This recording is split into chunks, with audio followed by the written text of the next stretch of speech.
what we're seeing is going to be only a continuing escalation with the new, more militant Israeli government. Also tonight, demands for justice after the brutal killing of Tyre Nichols at the hands of Memphis police. I'm past angry. I'm past upset. I'm past bothered. I'm sick. My stomach hurts watching that. And 1 year after the convoy protests, demonstrators return to Ottawa and Coutts, Alberta. That's later, but first. The Israeli government is warning of a quick response to 2 recent attacks in Jerusalem in as many days. A Palestinian gunman killed 7 people outside a synagogue on Friday evening, and then earlier today, a 13-year-old Palestinian shot and injured 2 people. As Philippe Leschenok reports, after a period of relative quiet, there are fears of an escalating cycle of violence. A deadly attack outside a synagogue on Jerusalem's outskirts on International Holocaust Remembrance Day. A gunman waited in a car on Friday night until prayers ended, then opened fire as people left the building, killing 7. 56-year-old Shimon Israel watched as his neighbor was gunned down. I went out and saw my neighbor Eli running to the scene. He told me to call the police. I told him not to go. I saw him drop down from a bullet. Rest in peace, Eli. And today, another shooting, this time by a 13-year-old Palestinian boy. He wounded 2 Israelis before they returned fire. Israeli Prime Minister Benjamin Netanyahu says Israel's response would be strong, swift, and precise. He urged people not to take the law into their own hands. Jana Stein is an international relations expert at the Monk School of Global Affairs in Toronto, where she's a specialist in Middle East studies. She says given the rhetoric and actions, this recent cycle of violence is expected. It is frankly no surprise that the violence is growing. It's reciprocal, and I just see more of it ahead. On Thursday, Israeli forces killed 9 Palestinians in the Jenin refugee camp during a raid. There have been 29 deaths, including 5 children so far this month. Former Western law professor Michael Link was a UN Special Rapporteur on human rights in the occupied Palestinian territory. He says this renewed cycle of violence is linked to the hard line taken by the Israeli government. I'm afraid that what we're seeing is going to be only a continuing escalation with the new, more militant Israeli government in power and with the need to continue to escalate violence. Sabrina Azrak is a Toronto-based Palestinian-Canadian activist who says negotiations about the fate of those in the occupied territories are needed to de-escalate the situation. If they care about Palestinian life, if you care about Israeli life, then you would know what needs to be done. And the solution is not violence. U.S. Secretary of State Antony Blinken will travel to the region this week to speak with all sides in hope of preventing more bloodshed. Philippe Leschenok, CBC News, Toronto.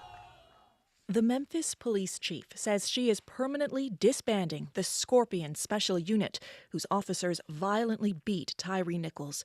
The 29-year-old black man died in hospital 3 days later.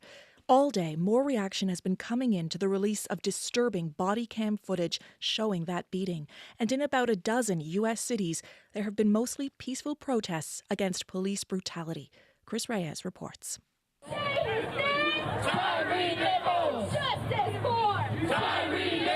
Supporters of Tyre Nichols hit the streets across the country.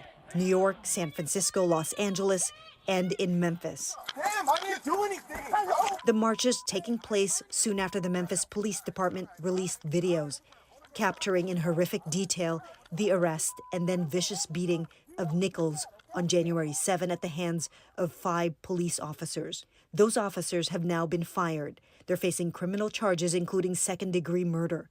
Joseph Moreno is a former federal prosecutor from Virginia. It's hard as an American, as a citizen of the world, to look at this and not be absolutely appalled. It's still unclear in the video what prompted police to stop Nichols in the first place. Even as he appears to be following police orders, he's tased. Watch out. Laura Dean King is the daughter of Rodney King, who was brutally beaten by police. The release of that video and the acquittal of police officers involved prompted the 1992 LA riots. I'm past angry. I'm past upset. I'm past bothered. I'm sick. My stomach hurts watching that. The release of the Nichols video has renewed calls for police reform across the U.S. Amber Sherman is with the Memphis chapter of Black Lives Matter. We still have these rogue task force that are targeting Black citizens in lower income neighborhoods, and that's the big issue. State leaders in Tennessee gathered on Saturday urging demonstrators to respect the wishes of Nichols' family, especially his mother, State Representative Joe Towns Jr. Mama says she wants peace, and that's what we're going to do. We're going to give her peace. We're going to protest, but we're going to give Mama peace. Veteran civil rights activist Al Sharpton spoke in New York City soon after the video was released. He'll deliver the eulogy at Nichols' funeral. It's beat to death with no mercy on no crime that they can even find that he'd committed. And to make it even more egregious, beat by 5 black cops. Nichols' funeral will take place on Wednesday in Mississippi. Chris Reyes, CBC News, New York.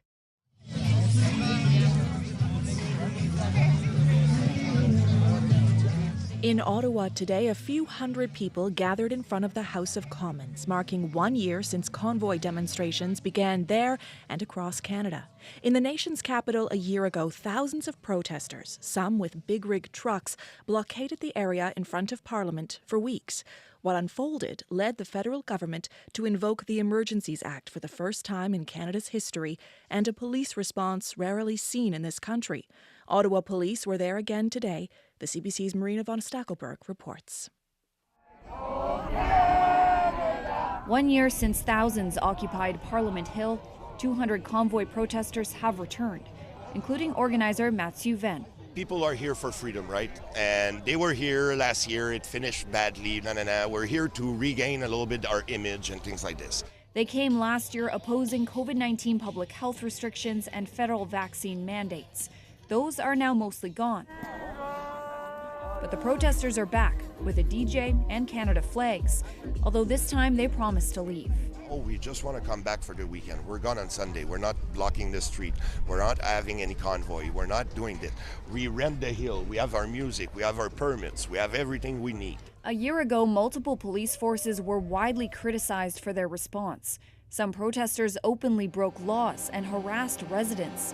Big rig trucks blared horns at all hours. This time, Ottawa police warned any illegal activity or attempt to occupy the streets would be met with a, quote, swift response. The city says more than a dozen vehicles were towed, at least 80 parking tickets were issued. On Parliament Hill, public tours were cancelled. Several entrances to the buildings were blocked off. Inside Parliament, Liberal MPs were returning from winter break, meeting to prepare for the new sitting of the House of Commons that starts Monday. Prime Minister Justin Trudeau was asked about the protesters returning too. I understand that there are lots of Canadians who are hurting, and they will continue to lash out and be frustrated. They have, of course, every right to express themselves, to protest. It's an important part of our democracy that we'll always defend. The official opposition also meeting this weekend. It's Freedom Day. One of them, Alberta Conservative MP Arnold Viersen, walked through the protest live streaming.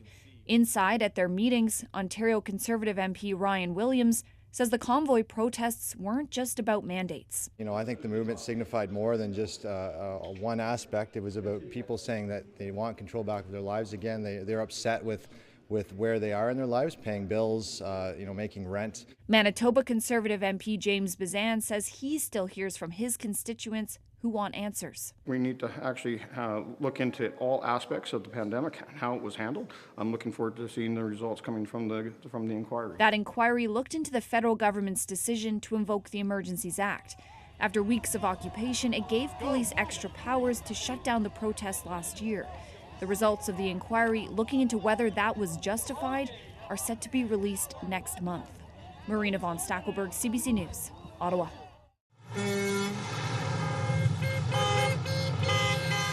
Over in Alberta, hundreds of vehicles hit the road destined for the town of Coutts. 1 year ago, it was the site of a major border blockade over mask and vaccine mandates. Today, supporters of that protest were back.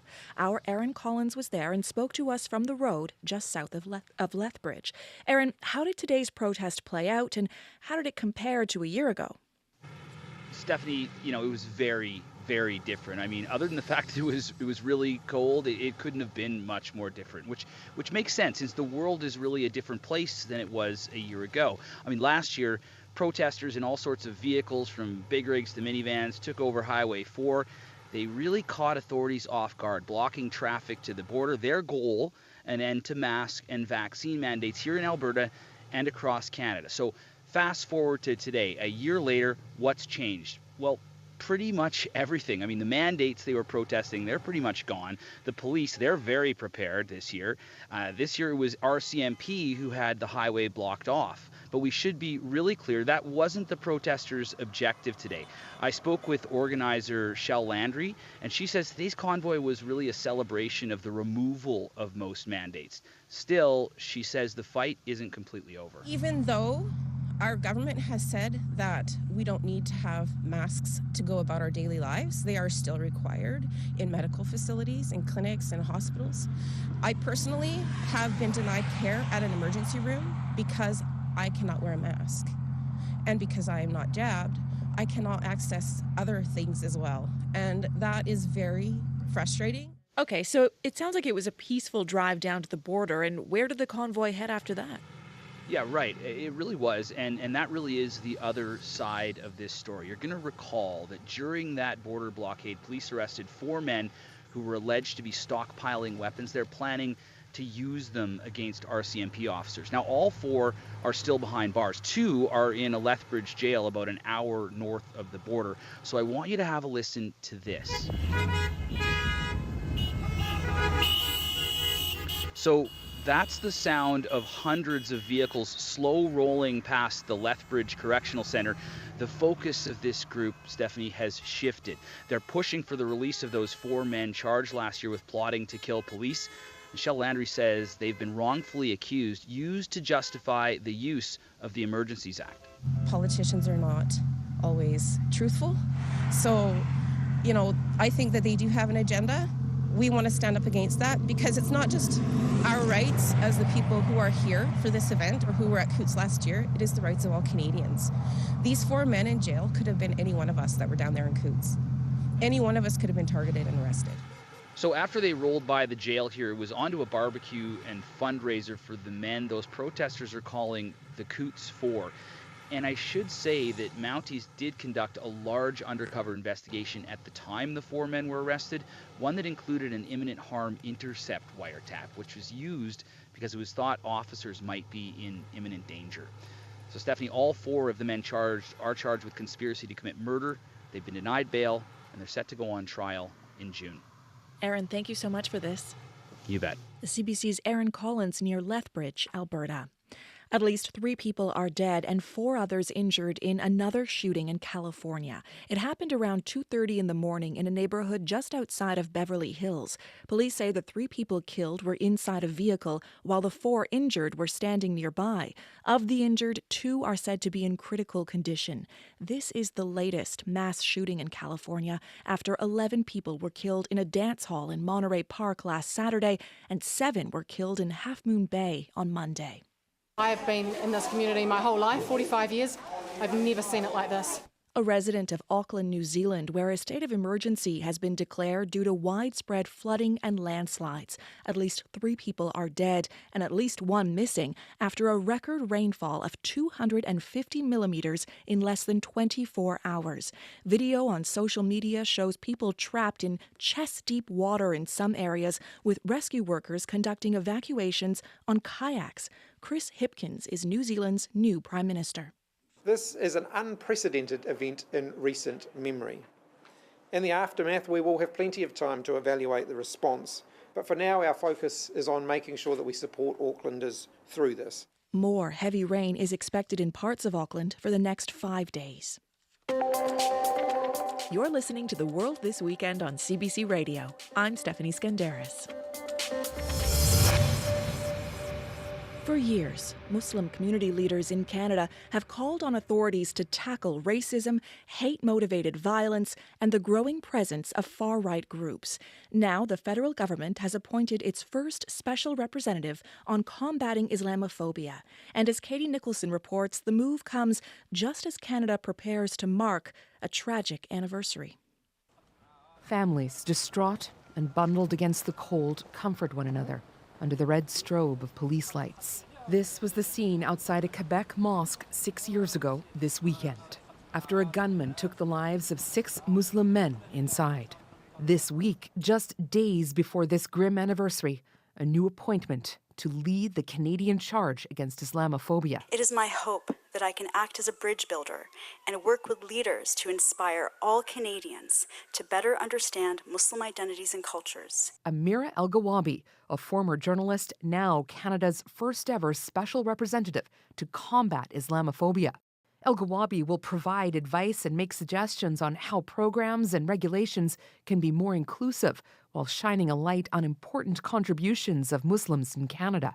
The 4-year federal appointment comes after multiple high-profile, horrific attacks on Muslims in Canada. According to numbers compiled by the National Council of Canadian Muslims, Canada has the highest number of Muslims killed in hate-motivated attacks of all the G7 countries in recent years. This is like a truly historic moment for the fight against Islamophobia in Canada. We've never had the fight against Islamophobia actually be institutionalized and have a home in government. Nadia Hassan is with the council. She hopes this new role can spark change at the highest levels. For example, our national security agencies have a lot of work to do to build trust within the Muslim community after what the Muslim community went through in Canada in the post 9/11 years because of surveillance, unfair profiling, trouble that people have just going about their everyday life because of that surveillance. In London, Ontario, where 4 members of a Muslim family were killed when a vehicle plowed into them, the accused driver now awaiting trial on terror charges, this moment is especially meaningful, says community leader Nawaz Tahir. This appointment is really a part of that healing process from that attack. And so finally seeing somebody in this role is really a symbolic piece to seeing that movement is happening. And from this action, hope many more actions will follow. Katie Nicholson, CBC News, Toronto. Now to a story about a baby in Alberta. She's 3 months old, bringing joy to her family, and has a condition so rare and unknown there may be no one else in the world like her. Against every odd and despite every prognosis, baby Amadia is surviving and inspiring. Julia Wong tells us more about her. Mere snoozles. Rachel Dempster tenderly picks up little baby Amadia and cradles her in her arms. Amadia is a bit of a miracle baby. You know, they kind of gave us the hour, figured she wasn't going to make it an hour, and she did. And they were all completely shocked by that. And then it was, a day, and then it was a week, a month. They stopped eventually counting. Amadia is now 3 months old. Her parents say part of her skull is missing and her brain developed differently. It's unclear if there's anyone else in the world like her. They don't really have anything to compare her to, so that's a little bit not scary, but I guess the unknown of that can be challenging. Registered nurse Tara Wren is part of Amadia's care team. Her diagnosis is sort of undefined. Wren works in a pediatric palliative care program at Edmonton's Stollery Children's Hospital. She touches base weekly with the family about Amadia's care and is there during hospital visits. There are varied cases that are similar to this, but I would say in my time here, I've never seen this exact structure of the brain.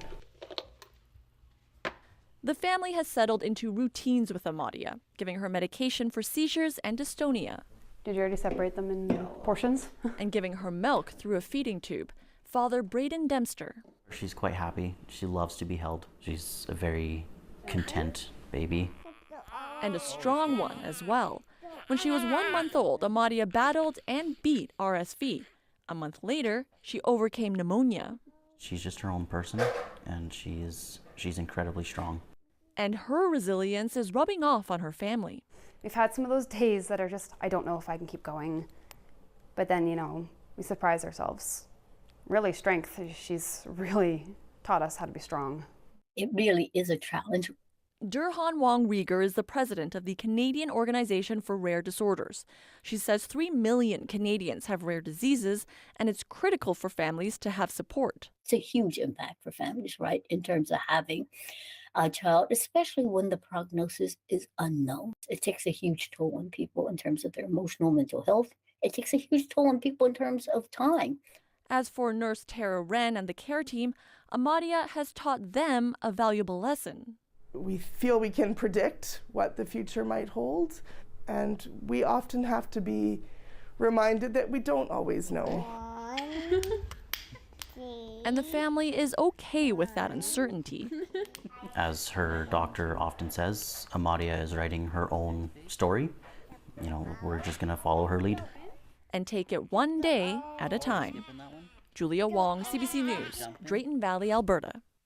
For many Canadian women, Aritzia is no secret. The retailer has been clothing trendy young women in this country since 1984, starting with just one Vancouver shop, slowly becoming ubiquitous. It's now catching on south of the border, exploding in popularity, similar to another Vancouver success story, Lululemon. But as Paula Duhatschek tells us, being crowned the brand of the moment can be both a blessing and a curse. I would say it's probably my favorite store at the moment. 23-year-old Christine Collet had never heard of Aritzia until about a year ago. Now, the Nashville resident says it makes up more than half her closet. I ordered online, and ever since then, I became obsessed. Obsessed and not alone. Aritzia has had stores in the U.S. since 2007, but these days it's having a major moment south of the border. Bloomberg recently crowned it the hottest fashion chain in the U.S., and last quarter, its U.S. revenue grew nearly 60% compared to the previous year. It's surprising to see a new fashion brand coming out of Canada, but it seems to be really working. Tim Calkins is a clinical professor of marketing at Northwestern University in Illinois. And in a way, it's following the model of Lululemon to great success. Like Lululemon, Aritzia is somewhere in between fast fashion and designer. What makes it unique is Aritzia isn't just Aritzia. The brand has about 10 different in-house labels, everything from workwear and loungewear to jeans and jackets. The fact that they have a hold over their product assortment and they understand they're able to pivot and be agile, that's to their advantage. Tamara Zames is industry advisor for Canadian retail at Toronto-based NPD Group. Because we know the consumer is shifting quite fast in terms of what they need and what they want. The company hopes to ride its wave of success by more than doubling its U.S. business by 2027, a plan CEO Jennifer Wong discussed in a presentation to investors last fall. We believe in order to be a wildly successful and internationally known brand, you have to be famous in the U.S. I take nothing away from their success. It's been well earned. But success is sometimes the very enemy that you should be fearing the most. Doug Stevens is a retail analyst and founder of the website Retail Profit. Certainly, it can also become harder and harder to replicate that level of success as you open more and more stores. And unfortunately, we live in a world where investors want to see more and more stores at virtually any cost. So growth becomes the enemy inherently. With inflation on the rise and a recession looming, the price point could also pose a problem, at least according to shoppers at one Toronto mall. Aritzia's prices sometimes don't make sense. It's pretty overpriced. It's not affordable with the prices going up. It's just too expensive. Despite the headwinds, the brand plans to forge ahead with its plans for growth, opening more brick-and-mortar stores in the U.S. in the next few years. Paula Duhatschek, CBC News, Calgary. An NHL fan favorite has been laid to rest in his Quebec First Nation. A private funeral was held today for former Vancouver Canucks enforcer Gino Ojic. The CBC's Olivia Stefanovic visited the community earlier to speak with family and friends who remember Ojic for much more than hockey. I hang this up every year just to show the kids. In the Kitigan-Zibi First Nation, about 150 kilometers north of Ottawa in western Quebec, phys ed teacher Jan Cote points to a photo collage hanging in the school hallway. About 60 pictures dedicated to his childhood friend and beloved community member, Gino Ojic. And then he wrote on it right here, we're the strongest, we're the best looking, we're Kitigan-Zibi. There's also a Montreal Canadiens jersey, signed by the formidable enforcer himself. And in the gym hangs a large image of Ojic, along with his quote, "Education is key to success." And when the kids walk in the gym every day, they look at that poster and it gives them motivation and inspiration, to be something great. And Ojek is loose. Look out! Ojek was one of the toughest players in the NHL, racking up more than 2,000 minutes in penalty time, the most in Vancouver Canucks franchise history. Now Ojek with his sweater, his undershirt, and his equipment ripped off. Ojek was drafted to the Canucks in 1990. He spent 8 years in Vancouver, then played 4 more seasons with the New York Islanders, Philadelphia Flyers, and Montreal Canadiens before retiring in 2002. Off ice, Norm Ojek says his cousin was nothing like the fighter he was at the rink. He pushed kids about education, and he'd often write on his hockey cards when he was signing, "Stay in school." A message Ojek shared during a spiritual journey of healing in 1995. Ojek walked from Calgary to Vancouver that year, insisting on as many stops in First Nations as possible. He didn't want people to have to struggle more. His sister, Janik Ojek, says her brother never forgot his roots, wearing jersey 29 throughout his 12-year NHL career, the same number that was given to their dad at residential school. He didn't want to forget where his dad came from. He didn't want to forget where he came from. A role model to Indigenous youth, including his 9-year-old grandson, Sebastian Wawati. He made friendships with everyone he knew. In the Quebec town neighboring Kitigan-Zibi, the arena now proudly bears Ojek's name. Olivia Stefanovich, CBC News, Kitigan-Zibi Anishinaabe First Nation. But lately it's not hurting like it did before. Maybe I am learning how to love me more. It used to burn. Sam Smith with Love Me More, the first single from their brand new album, Gloria. Smith has already made history with Gloria's second single, Unholy, which features German singer Kim Petras. Together, they are the first openly non-binary and the first transgender artists to reach the top of the Billboard chart.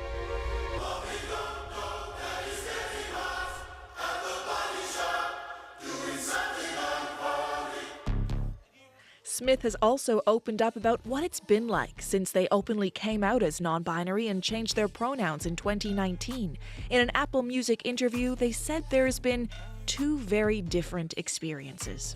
In my personal life, it's been, there's not one negative. I feel comfortable in my skin, but I wear what I want to wear. I truly just joy in abundance as it felt like a coming home. I think all the only negatives in the struggle have been in my public life and my job, and just the amount of hate it's happening in the street. Yeah. Like I'm being abused in the street verbally more than I ever have. So that was the hardest part. I think someone spat at me like in the street. It's crazy. Smith also sat down with CBC's Tom Power and revealed their first album, In the Lonely Hour, was about their unrequited love for a straight man.